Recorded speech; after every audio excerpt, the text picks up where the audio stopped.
The following is an address by Prime Minister Dr. The Right Honourable Keith Mitchell on Grenada's preparedness to deal with COVID-19.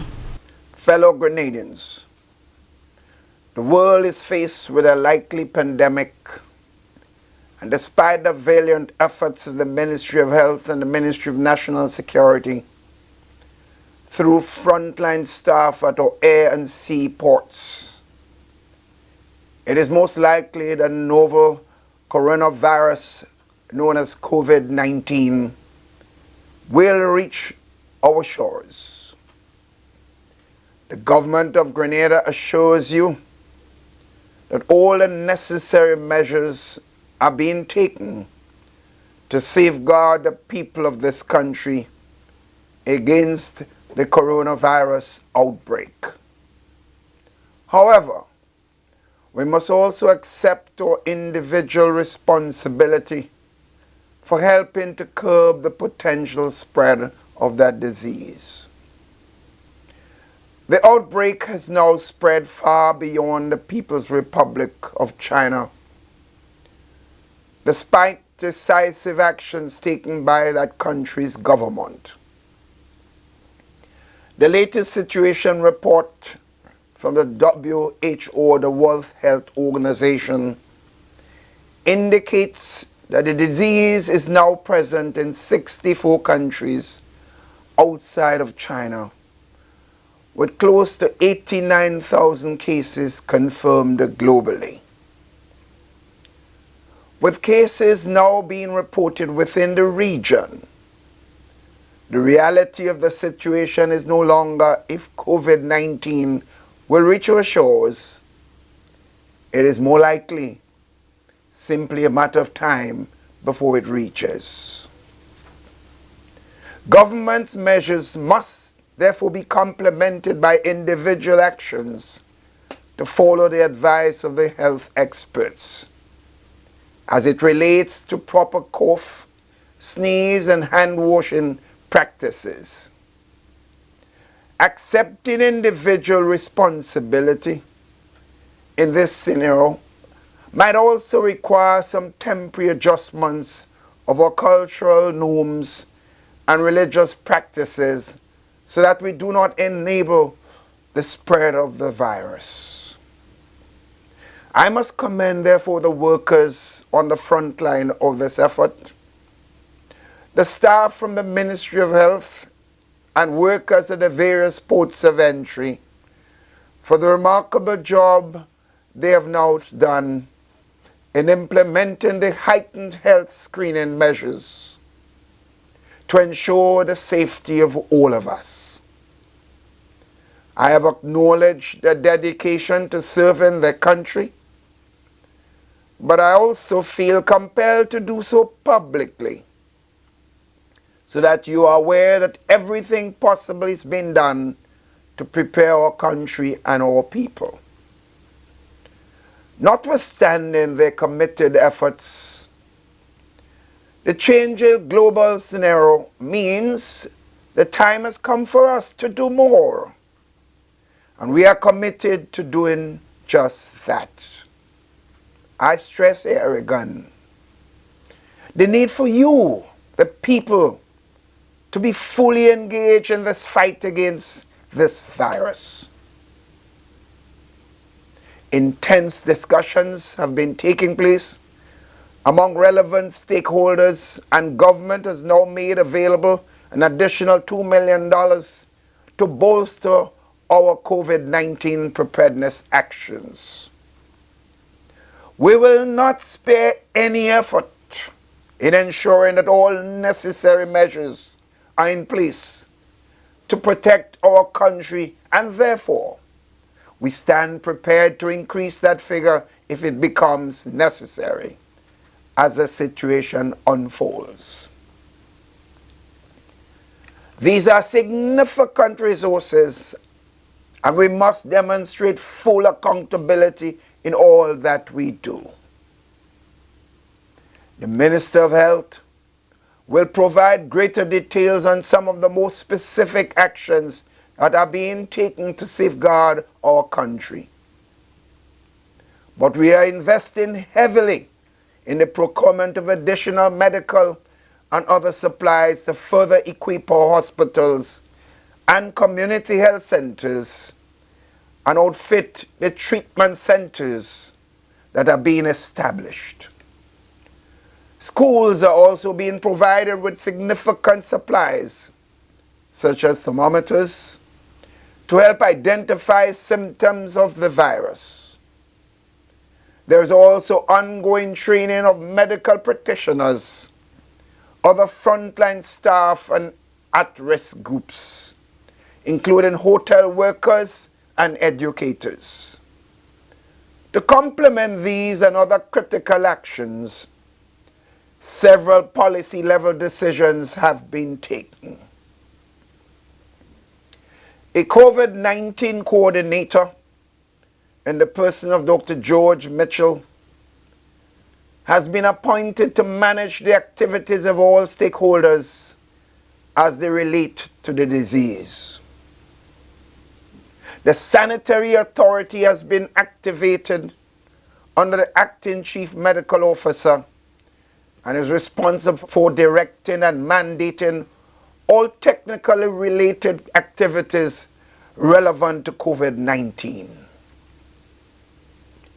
The Ministry of Health and the Ministry of National Security are further strengthening our border control efforts, ensuring that all measures related to both health, surveillance, screening, and other necessary procedures are continued. Additional supplies of personal protective equipment, known as PPE, are being purchased to ensure that persons on the front line of the preventive effort are properly protected and their level of exposure is minimal. We have also obtained thousands of masks, some of which are being distributed to our students in China, and arrangements are being made to transport the remainder to Grenada. The Ministry of Education will work in collaboration with the Ministry of Health to ensure that teachers and students are equipped with basic information about preventing the spread of the virus by practicing proper cough, sneeze, and hand washing techniques. Similar exercise will be conducted with elements of the private and public sectors. Sisters and brothers, additionally, the Eastern Caribbean Central Bank, ECC, has indeed indicated that it is prepared to procure equipment on behalf of the member states as part of its contribution to the fight against the virus. CARICOM also has agreed in collaboration with the cruise ship industry to a set of minimum protocols for cruise ships. We are confident that through such collaborative actions, we'll minimize the potential impact on our country and region. This combination of local and regional measures will help to strengthen other critical actions, which have so far proven effective in keeping the disease out of Grenada. The Importation Transmission Watch, announced last week, remains in full effect, and we are strictly enforcing the mandatory quarantine of persons entering Grenada from at-risk countries. Just yesterday, for example, a private aircraft was denied entry because of the potential exposure of some of its passengers.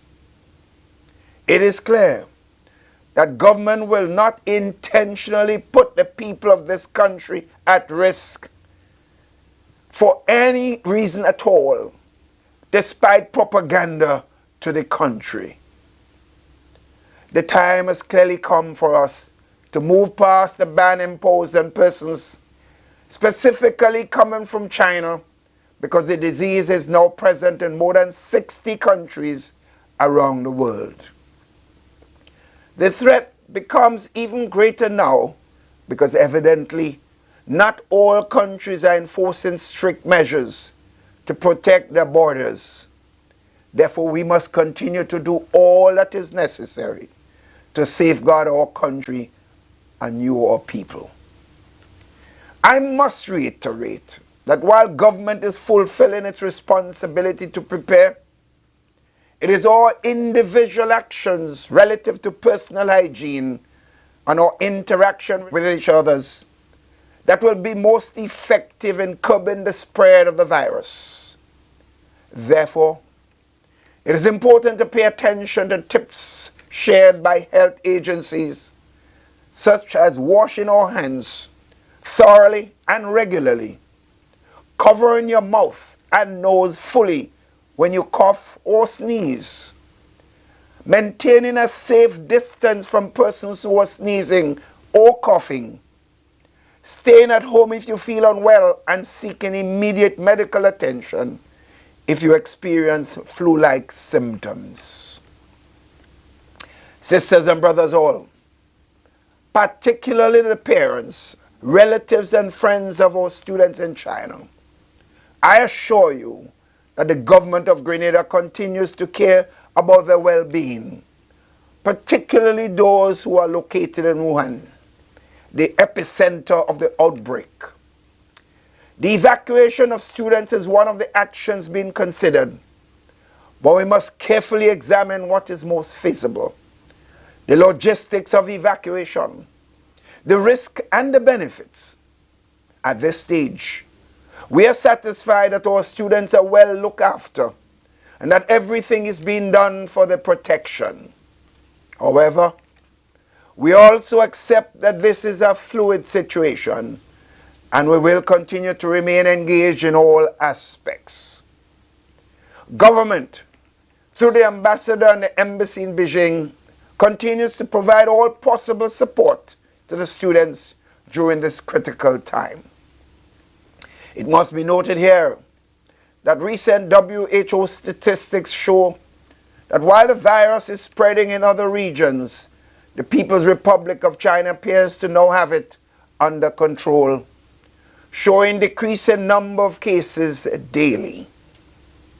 The government of Grenada acknowledges and thanks them for their efforts and look forward to continued engagement and cooperation with them through our embassies here and in Beijing.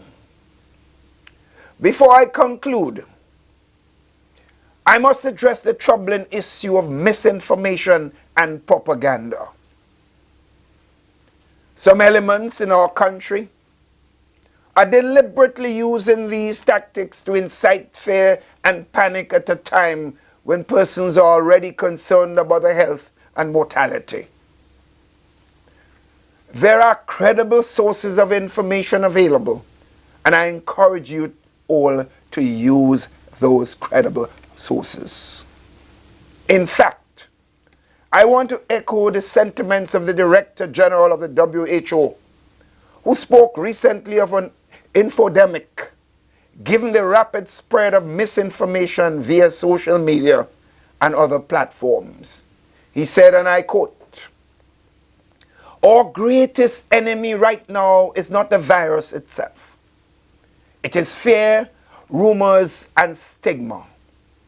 And our greatest assets are facts, reason, and solidarity, and care," unquote. Therefore, my fellow Grenadians, be guided by the facts of the science, not the sensationalism of rumors and selfish behaviors. Sisters and brothers, we are facing a potential national crisis like other parts of the region. And that requires all hands on deck, working genuinely towards a solution that protects us all. As Prime Minister, I have abundant faith in the resilience of this nation and its people. We have faced many medical challenges in the past, from dengue fever to the outbreaks to Zika and chikungunya. Together we have all faced natural disasters. On each occasion, through unity, focus, and discipline, we have always come through better and stronger. Through the grace of God and your resilience, we will win again. The God whom we all serve will continue to richly bless our nation and protect us all. I thank you. The proceeding was an address by Prime Minister Dr. the Right Honorable Keith Mitchell on Grenada's preparedness to deal with COVID-19.